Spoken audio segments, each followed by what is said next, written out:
Ketika kecapean ini, gue jadi orang yang nge-backup dia pada saat itu. Cuman pada saat di pertengahan mau sampai ke pos 2 itu, dia tuh ada ngeluh dan sempat ngeliat sosok yang aneh-aneh.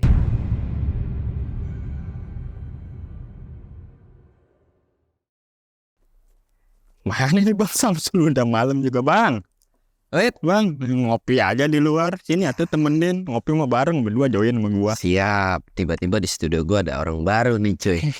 Bukan orang baru. Orang aring. Jadi ngapain ke sini? Nah, gua itu kan apa sih namanya, salah satu penonton lah. Bisa dibilang itu subscriber dulu lah. Siap. Gua itu penasaran dan gua mau ngeliat langsung gimana lu menceritakan tentang apa yang lu rasain gitu. Lu jadi pengen denger cerita dongengnya tuh langsung gitu, nggak di YouTube. Jadi pengen denger langsung dari guanya nih. Iya, kan kalau nggak salah di situ ada yang namanya segmen donor, ya kan, dongeng horor. Nah, gua itu penasaran kan, gua kan biasanya itu gua ngeliat di laptop lah, di apalah, di HP lah gitu. Nah, gua itu mau ngerasain langsung nih. Jadi langsung denger ceritanya. Nah, iya. Oke. Lu dari mana Bang tapi? Gue dari Tangerang. Buset, jauh bener ya. Jauh, gue pulang kampung ke sini 3 jam perjalanan gitu. Jauh banget kan. Sampai mogok 3 kali gue ya kan. Oke lah, pokoknya nih berhubung ada orang nyasar ke sini gitu kan, dan dia pengen denger langsung, dan gue bakal ceritain langsung di depan dia nih. Dan buat lu yang penasaran dengan cerita ini seperti apa, lu wajib tonton video ini sampai habis. Dan jangan lupa like, comment, subscribe, dan share video gua ke banyak orang. Dan gak usah banyak basa-basi lagi, kita mulai ke segmen donor. Dongeng horor dimulai.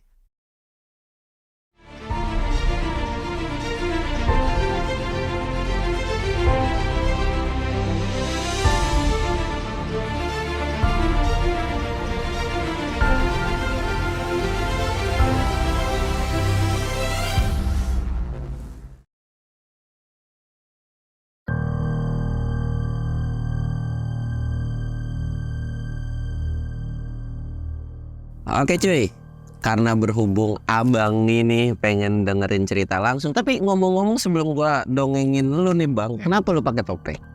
Buronan lu ya? Gue dulu itu ya inilah penjual somai. Oh, penjual somai. Daging itulah. Daging itu. Ya jadi ya sebenarnya ini tuh segmen terbaru gua cuy. Jadi buat kalian-kalian nih penonton setia gua, siapa tahu kalian pengen denger langsung. Kalau kemarin kan kalian ngirimin cerita doang nih. Dan sekarang itu buat kalian-kalian yang pengen denger langsung sebelum tayang di YouTube, pengen duduk bareng sama gua dengerin dongeng tentang apapun yang akan gua ceritain, lu bisa kirim WA ke nomor yang ada di bawah sini nih. Nanti gua cantumin nomor admin gua. Pokoknya lu catat aja. Dan itu tuh ya kalau bisa jangan yang jauh-jauh lah, orang Jabodetabek kan nggak mungkin juga lu dari Kalimantan datang ke sini cuma buat dengerin itu doang gitu kan. Ongkosnya mahal. Nah, ongkosnya mahal. Dari Tangerang aja udah jauh banget Bang ya. Lumayan Bang. Makanya ya udah kita bakal langsung mulai ke donornya nih. Jadi gue bakal ceritain apa ya? Mungkin tentang Gunung Gede ketika gua private trip di bulan September nih Bang. Oke. Jadi kemarin itu kan gue bawa private trip itu sekitaran 2 orang cewek kan. Nah ketika gue lagi private trip itu memang tidak ada kendala apapun. Dalam segi hal yang satu cewek gue ini atau tamu gue yang satu ini, dia tuh nggak terlalu peka lah. Nah sedangkan yang si satu cewek ini lumayan cukup peka gitu kan. Sampai akhirnya tapi gue nggak akan terlalu menceritakan banyak tentang kisahnya dia ini, tapi akan ada sesuatu hal yang menarik. Jadi ketika kita semua udah siap gitu kan, prepare, kita tuh mulailah naik. Kurang lebih tanggal 8 September. Di awal-awal memang si satu cewek yang ini tuh, yang orang peka banget ini tuh, dia tuh ya memang fisiknya agak gendut lah ya, gue bisa bilang gitu. Dan memang agak cukup kecapean ketika naik Gunung Gede.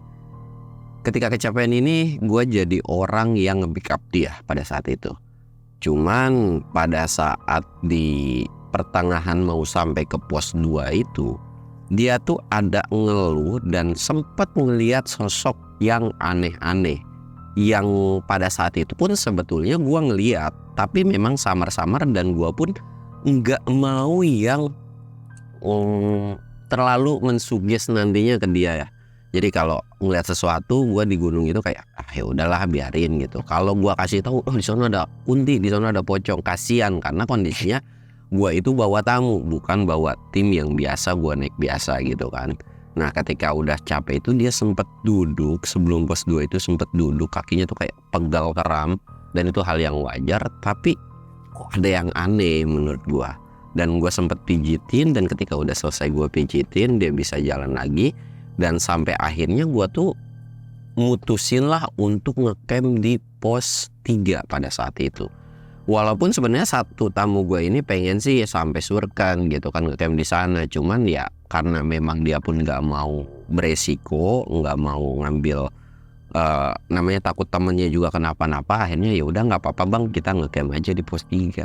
Singkat ceritanya ketika udah sampai di pos 3 ini, kondisi pada saat itu gue naik bukan di weekend, bisa dibilang weekday lah. Dan kondisi kalau weekday, mungkin kalau weekend itu di pos 3 mungkin ada beberapa yang akan ngecamp, tapi pas gua kemarin naik itu di pos 3 bener-bener pure cuman tenda gua doang, cuman tim gua doang. Jadi totalan pada saat itu mungkin sekitaran 7 orangan. Nah ketika gua ngecamp dan gua pikir, karena di pos 3 ini kan memang ada warung juga, gua kira di pos 3 ini warungnya itu akan standby sampai besok, karena besoknya itu masuk di hari Sabtu. Dan ketika udah agak larut malam, warung itu tiba-tiba hilang atau turun gitu, dan nggak nginep di situ. Cuman sebelum warung itu turun, di situ ada beberapa kejadian di mana ada tim yang evakuasi. Ada beberapa, ada yang dengkulnya otek, terus ada yang kakinya keseleo gitu kan.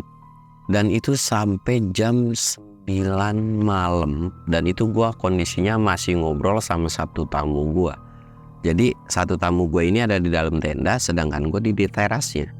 Di situ lagi ngobrol, dan orang yang evakuasi paling terakhir itu dia sempet minjem kompor buat bikin teh atau ya minuman hangat lah.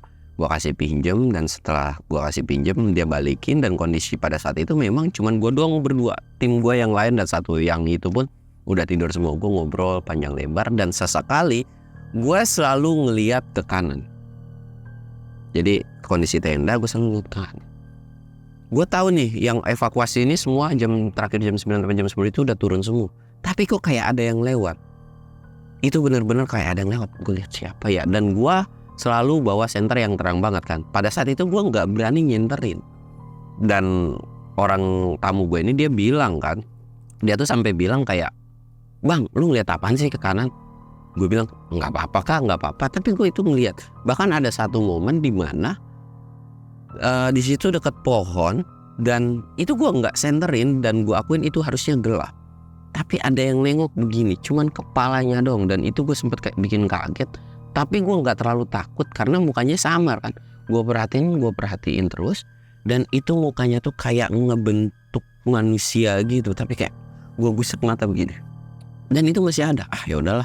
Dan karena udah ditegur tuh kan sama satu tamu gue, akhirnya ya udah kita ngobrol lagi. Ngobrol sampailah di jam 1. Dan itu nggak kerasa banget. Obrolan kita tuh udah ngalir ngidul, ngobrolin masalah pasangan, ngobrolin tentang kerjaannya tamu gua, ngobrolin tentang kerjaan gua. Pokoknya udah tetek bengek banget lah itu diobrolin. Dan nggak kerasa udah jam 1, gue nyuruh istirahat gitu kan, kak udah istirahat aja. Nah alasan kenapa gue nyuruh istirahat, jadi menurut gue pribadi ya, Gunung Gede itu kalau via Putri paling serem adalah pos 3 menurut gue pribadi ya. Jadi ketika gue nyuruh tidur, gue ngeliat, ya mungkin buat kalian yang sering naik Gunung Gede via Putri yang memang peka pasti tahu siapa penunggu pos 3 Gunung Gede itu gitu kan. Itu gue ngeliat sosok nenek-nenek itu lagi jalan ngedeket ke tenda gue, dan gue kayak, waduh, penunggu aslinya tuh udah datang ke sini gitu kan. Kayak udahlah, gue mau istirahat aja.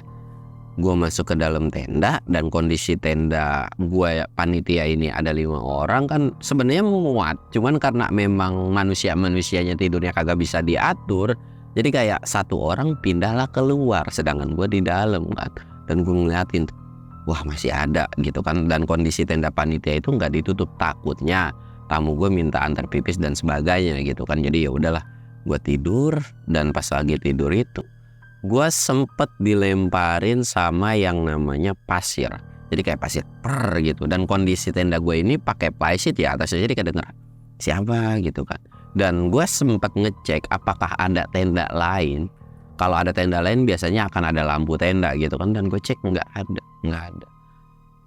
Dan gue udah mulai ngerasa aneh-aneh gitu kan. Pikiran gue juga udah jelek. Udah tuh gue istirahat. Dan singkatnya gue bangun itu pagi bangun.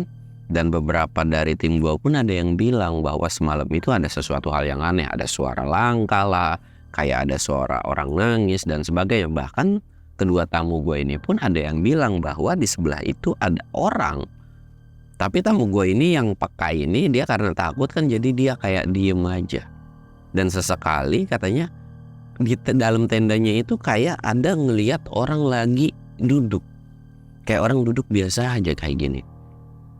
Tapi pas dipisah matanya ternyata nggak ada gitu. Takutnya temennya gitu kan bangun tapi nggak ada. Dan dari situ pun gue nggak mau terlalu mensugesti tamu gue ini. Udahlah biarin aja, anggap aja itu kecapean dan sebagainya. Ketika pagi ini gue bikin masak. Dan di situ diputusin lah untuk summit ke Surya Kencana doang, yang satu doang ya, sedangkan yang satunya akan nunggu di tenda gitu kan. Akhirnya gue berangkat summit, sampai di Surken, foto-foto, terus bikin video juga. Dan nggak lama itu kita turun lagi. Dan di situ pun cuma setengah atau 1 jaman lah di Surya Kencana itu. Itu pun nggak yang pergi ke mata airnya, tapi cuma pintu Surken. Di situ udah nyantai-nyantai, terus kita turun lagi. Nah pas udah turun, diputusin lah kita untuk beres-beres masak-masak. Setelah makan itu buat turun. Kondisi pada saat mau turun itu kurang lebih sekitaran jam 3 atau jam 4-an ya. Karena sebelum kita mau turun itu kondisinya gerimis. Jadi gue gak berani tuh buat ngajak hujan-hujanan ke tamu gue. Udah kan nanti santai aja lah, gue bilang gitu kan. Karena kondisinya kita ngecamp di pos 3, jadi gak terlalu takut untuk agak malam banget gitu. Ya mungkin akan kena malam, tapi setidaknya maghrib atau isya lah gitu kan. Nah setelah masak-masak kita turun. Kondisi temen-temen gue ini yang di depan itu ada sekitaran 2 orang. Ya sekitaran 2 orang. Sedangkan yang lainnya itu mereka beres-beres nih di belakang. Ketika turun dari pos 3 ini, gue sama satu temen gue ini santai, enak gitu kan. Karena memang pada saat pendakian itu jujur aja iya menyenangkan sih. Karena orang yang naik pada saat itu bening-bening, jadi enak buat cuci mata gitu kan. Dan sangat bersahabat banget. Jadi turun dari pos 3, yang temen gue panitia lain itu kan beres-beres. Gue gak tahu mereka akan jalan mana. Gue turun dan ternyata si temen gue ini, mereka itu motong jalan via jalur lama. Jadi kalau buat kalian yang sering ke Gunung Gede, kalau arah turun itu jalurnya ada sebelah kiri. Feeling mereka pun pernah jalan situ gitu kan, yang tembusannya gak jauh-jauh dari atas pos 2 harusnya. Mereka tuh turun. Nah sedangkan gua sama si tamu gua ini ikutan turun. Sampai suatu ketika gua sampai di pos 1, itu kan kondisinya gua sama yang orangnya agak gede ini gitu kan, agak gendut ini. Dia tuh minta dan request, "Bang, lu pokoknya jangan lepasin tangan gua." Dia tuh megang terus. Dan itu sempat diledekin sama salah satu temennya gitu kan. Dan dia pun belum cerita apapun. Dari pos 1 sampai pos ojek itu dia megangin tangan gua terus. Sampai akhirnya ketika dia udah sampai di base camp, dia baru bilang kalau ada sosok kuntilanak itu ngikutin. Itu tuh ada ngikutin terus. Bahkan katanya tuh mulai dari pos 2. Gua mungkin ngerasa sedikit, tapi gua nggak terlalu memperdulikan. Karena ya udah biarin aja, mungkin itu rumahnya udah di situ gitu kan. Akhirnya ketika udah sampai di base camp itu gue suruh istirahat dan alhamdulillah nggak ada kenapa-napa. Nah yang paling PA adalah temen atau panitia gue yang 3 orang itu kondisinya di belakang. Mereka itu nyasar ke jalur lama, bahkan sampai hutan larangan. Dan itu pun pengalaman pertama untuk mereka bertiga. Jadi mereka tuh terus sampai ketemu. Buat kalian yang tahu, gue tidak merekomendasikan untuk kalian jalur situ. Kalau kalian nyusurin terus jalur lama, itu terus sampai nanti akan ketemu pertigaan percabangan di mana antara kiri itu bisa ke Curug dan ke kanan itu yang akan tembus nanti di atas pos ojek. Nah, temen gue ini ngambil jalur yang ke kiri. Dan mereka itu terus jalan sampai akhirnya kata mereka itu ketemu batas yang namanya ada plakat gitu, itu namanya hutan larangan. Dan mereka udah ngerasa ini nyasar gitu kan. Dan akhirnya mereka rembukan bertiga dan mutusin kayak, waduh nggak bener nih, udah yuk balik lagi. Mereka balik lagi. Dan gue tahu banget udah nyasar ke situ. Kalau untuk yang tahu harusnya mereka tinggal ngambil kiri, nggak terlalu nanjak, itu nggak terlalu capek gitu kan. Akhirnya mereka tuh balik lagi ke jalur yang utama. Balik lagi ke jalur utama, tapi nggak nembusin ke pos 3. Jadi mereka nerabas dan tembusnya itu di pos 2. Nah dari situ mereka tuh udah ngerasa bahwa di dalam hutan tersebut itu ada sebuah kejadian kayak hawanya tuh nggak enak banget. Dan singkat ceritanya, mereka di pos 2 itu udah turun dan alhamdulillah udah selamat. Udah kan kita semua udah sampai base camp, semua panitia udah sampai dan kita pun pulang lah. Ketika gua pulang, tiba-tiba ada yang nge-DM gua. Nah, ketika lagi nge-DM itu ternyata ada satu kelompok pendaki yang nyasar ke situ juga. Nah, gua akan ceritain dari pendaki ini. Yang awalnya mereka itu ketika naik, mereka itu aman, tentram, gak ada sesuatu hal yang aneh-aneh. Bahkan itu ketika sampai turun.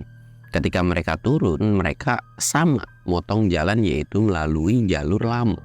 Nah ketika sampai di pos 3 ini ada satu temennya. Dia tuh bilang kayak gini, kayaknya ditembusin ke kiri ini tuh bisa deh, kata orang-orang. Sedangkan dari satu kelompok mereka pun itu nggak ada yang tahu. Ah masa sih? Yaudah yuk kita coba.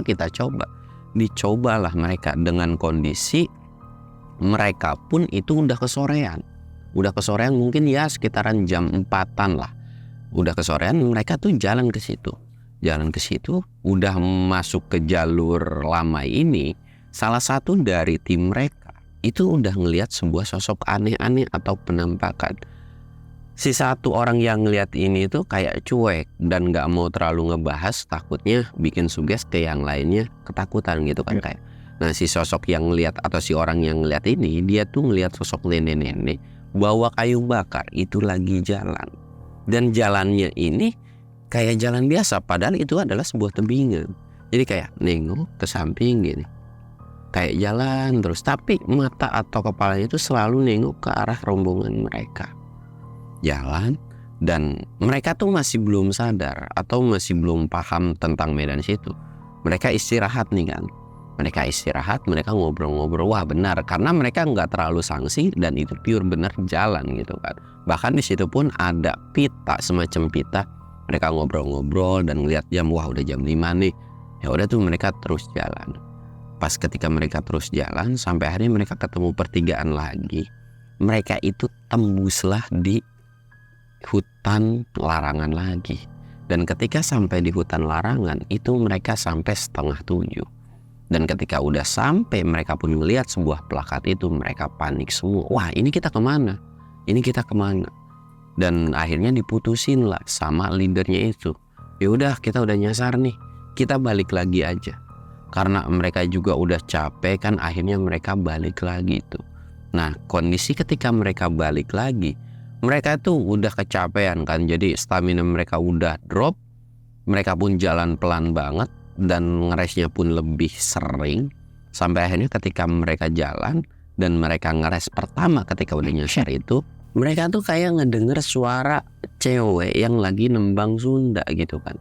Yang pertama itu ngedenger satu orang doang. cuek gitu kan. Sampai akhirnya si satu orang ini ngeliat gerak-gerik dari timnya, lihat.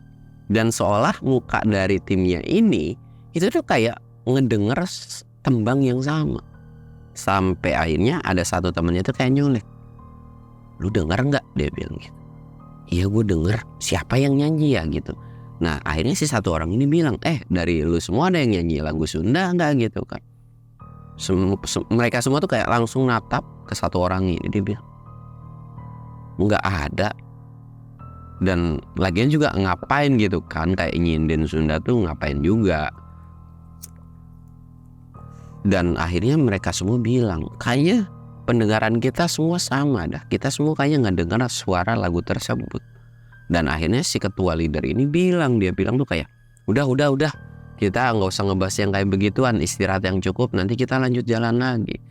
Dan semakin kesini suara sindenan tersebut itu makin kencang, seolah suara itu tuh makin dekat.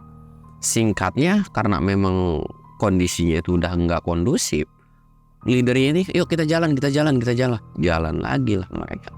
Mereka itu jalan di sepanjang perjalanan selalu ngedengar yang namanya suara sinden tersebut. Mereka terus jalan, ngedengar suara sinden tersebut, dan mereka pun nggak tahu. Dari mereka tuh kayak udah frustasi gitu kan. Ini gue kapan nih sampai ketemu jalur benernya. Mereka jalan, bahkan ada yang teriak sampai bilang, bang ini mana jalur benernya gitu kan.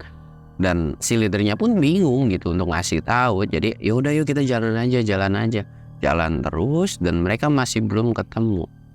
Jadi jalannya tuh kondisinya nanjak banget enggak, dibilang landai banget enggak. Jadi kayak nanjaknya tuh pelan gitu, tapi jalannya tuh terus nanjak.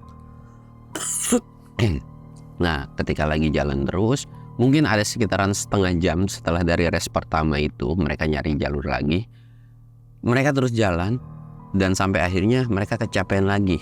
Dia mutusin untuk nge-race. Bang istirahat dulu. Istirahat lagi lah mereka. Ketika lagi istirahat, ada satu orang teriak, kita kayaknya nggak jalan kemana-mana dah, kita jalan di tempat. Kayak diputer-puter gitu. Kan. Dan kok lu bisa tahu dari mana gitu.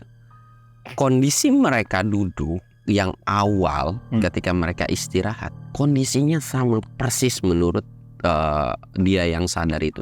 Itu tuh kayak, misalnya gue duduk awal di sini deh, mereka pun duduk awal di situ lagi. Orangnya sama, duduknya pun sama. Kenapa dia tahu? Karena ketika istirahat tuh dia tuh kayak ngorek-ngorek tanah gitu, dan tanahnya itu masih ada bekas ngorekan dia. Bahkan di situ ada daun, ranting, apapun itu sama persis. Dan dari situ lu tau dari mana? Dijelasin sama dia ini kayak gini. Dan gak lama suara sinden yang awalnya di situ ada suara sinden, benar memang ada suara sinden lagi. Tapi kali ini disusul dengan suara ketawa, seolah seneng banget dengan mereka tuh kayak muter-muter. Karena mereka udah frustasi kan. Salah satu dari mereka tuh ada yang teriak.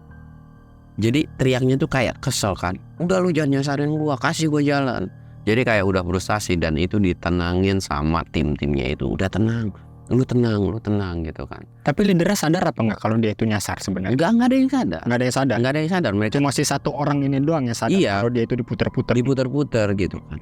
Sampai akhirnya karena memang udah nggak kondusif banget, dan itu pun udah kondisinya udah setengah delapan, akhirnya mutusin lagi tuh untuk jalan lagi terus.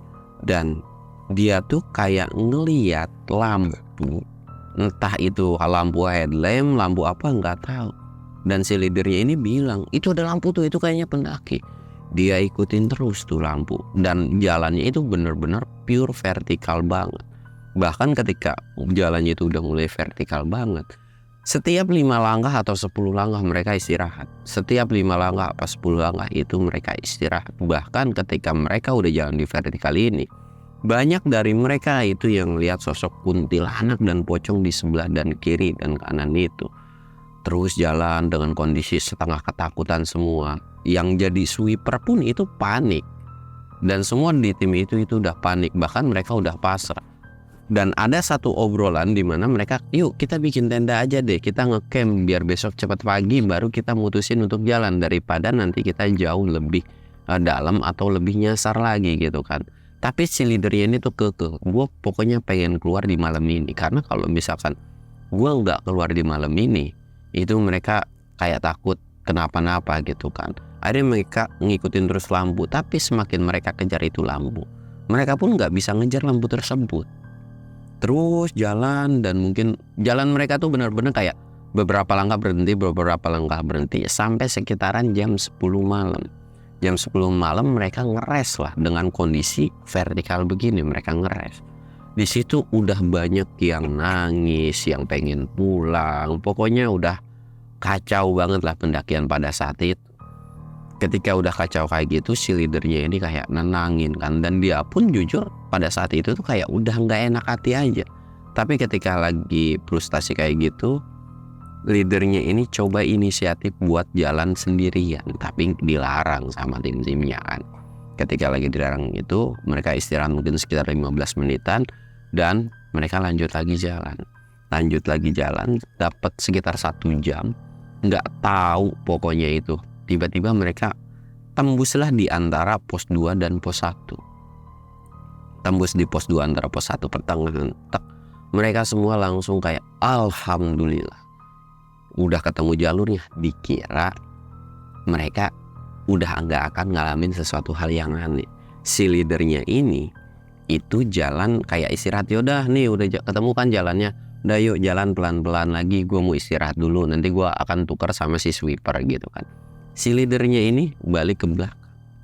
Tapi ada yang aneh, rombongannya mereka itu kurang lebih sekitaran 9 atau 10 orang ketika jalan, tapi kok ada sekitaran lebih dari 20 orang. Banyak amat.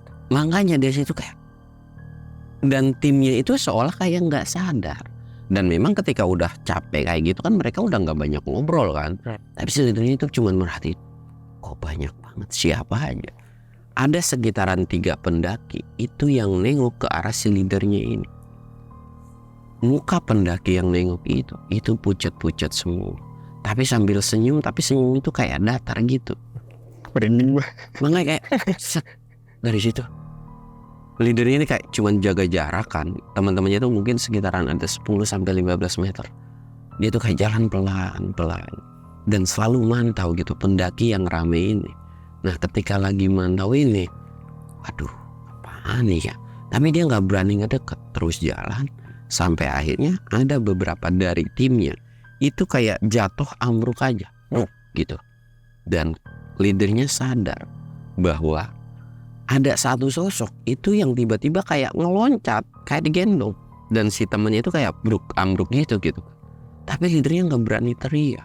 Dari belakang loncat ke Iya, badan temennya atau badan ke carry-nya itu kayak loncat gitu aja. Dan leadernya itu kayak diem aja cuek. Nah si temennya yang jatuh ini nggak ada satupun yang bantuin. Seolah mereka cuek, dan bukan cuek, lebih tepatnya nggak tahu aja gitu. Tapi yang tahu itu cuma si leadernya ini. Jalan pelan-pelan, diperhatiin, dan pas lagi diperhatiin itu si temennya yang jatuh ini dia beneran minta tolongin gua gitu. Dan yang ngeh itu cuma si leadernya ini. Sampai akhirnya dia pun tahu ada sosok yang nemplok gitu kan.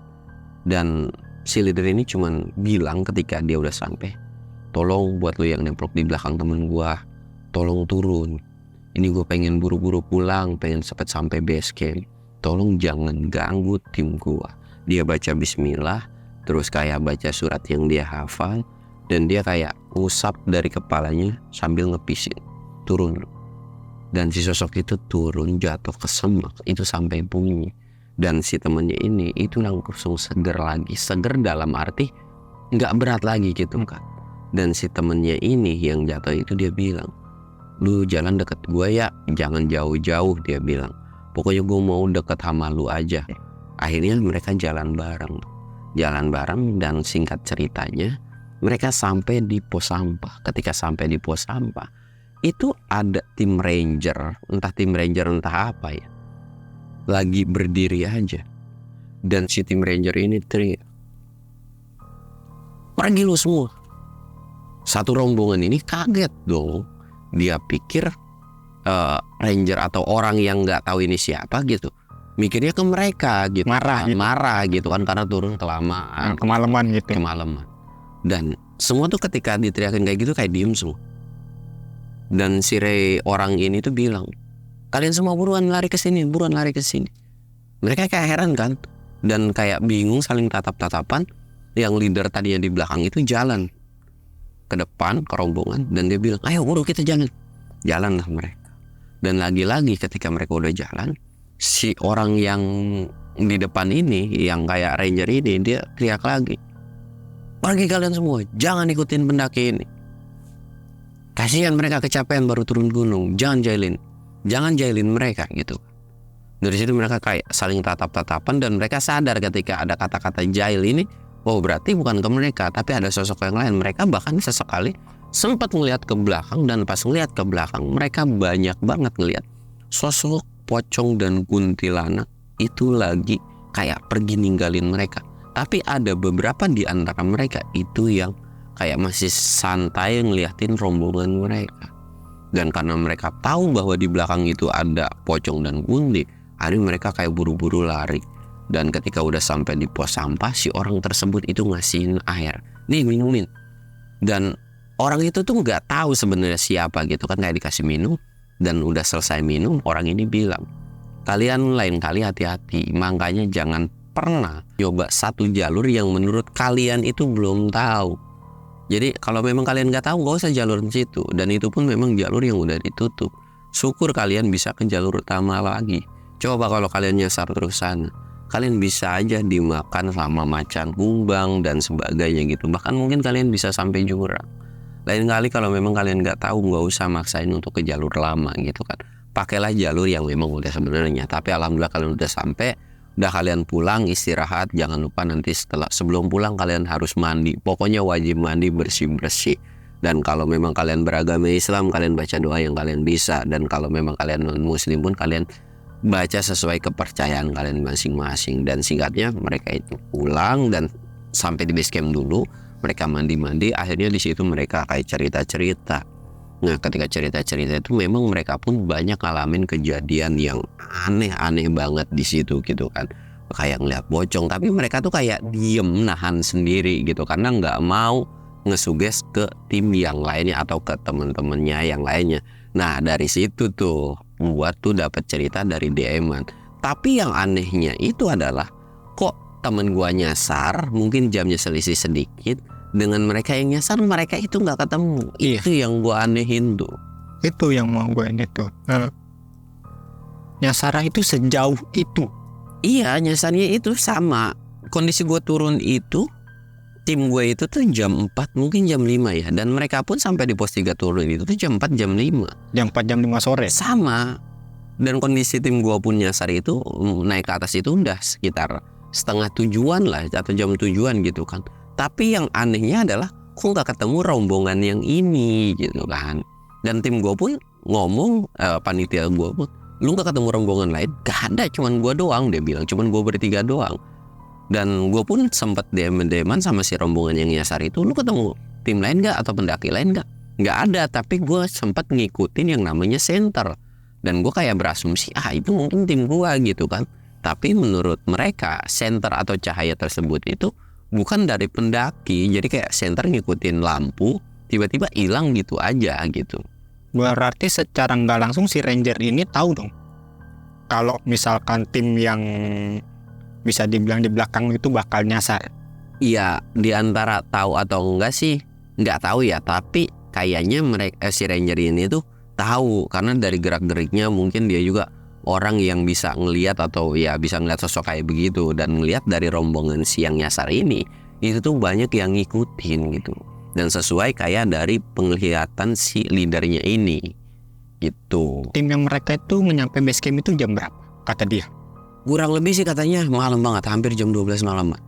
Jam 11 atau jam 12 malam. Yang di pos 3 itu kan lu kan apa sih namanya selisihnya nggak ada nyampe 1 jam kan sama tim yang belakangnya dia itu. Harusnya dan itu pun gue pun nggak tahu sama kalau sama tim gue sih ya harusnya selisihnya cuma 1 jam gitu kan. Nah sedangkan si tim gue ini dengan yang rombongan nyasar ini ya mungkin itu jamnya sama gitu. Tapi anehnya ketika jalur lama ini mereka nggak papasan. Nah itu kenapa dinamain hutan larangan?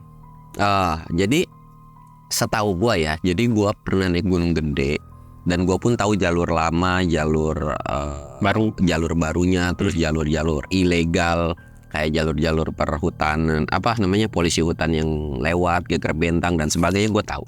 Nah, jalur lama ini, jadi kalau misalkan lu lurus terus, tembusnya itu sampai Curug. Gua pernah nge-explore, kalau ke sebelah kiri, kalau kondisi kita mau turun ya, kalau ke sebelah kiri itu tembusnya ke hutan larangan. Nah, sedangkan jalur yang benar itu ke kanan. Kanan berarti. Kenapa disebut hutan larangan? Satu, hutannya itu rapat. Kedua, di situ dekat Curug, dan gua sih belum pernah ngeliat. Tapi ada beberapa temen gua yang memang suka nggak jelas gitu explore ke situ. Itu tuh tempat minumnya macan kumbang. Jadi satu hal yang pastinya adalah kenapa nggak boleh masuk ke situ, karena di situ masih banyak satwa buasnya atau area perlintasan dari si satwa buasnya. Masih ada jalur lintasnya di situ. Masih ada, bahkan hutan larangan tersebut itu ada namanya kamera trap. Kalau lu masuk makin dalam itu akan ada kamera trap. Mungkin ya ada orang yang masuk ke sana, kalau lu ketangkap sama kamera trap lu akan jadi masalah gitu. Dan lu mungkin bisa di blacklist juga. Dan kalau misalkan buat kalian yang penasaran, kalau lu terus tembusin itu bisa sampai tembus Cibodas. Sampai bisa tembus Cibodas, setahu gua, sepengalaman gua ya. Tapi ya jangan kalian contoh juga, karena itu pun gua naik ke situ nge-explore pun itu sama warlock atau katakanlah ya orang-orang yang udah tahu seluk-beluk Gunung Gede lah pada saat itu. Makanya kenapa gue bisa tahu di dalam hutan itu tuh ada apa aja gitu. Dan ya kalau dibilang mistis ya mistis lah, itu vegetasinya bener-bener rapat banget. Kalau untuk di pos 3 ini kan tadi kan gue nge-notice, buat lu semua yang tahu pos 3, emang ada apa aja sih di pos 3 itu?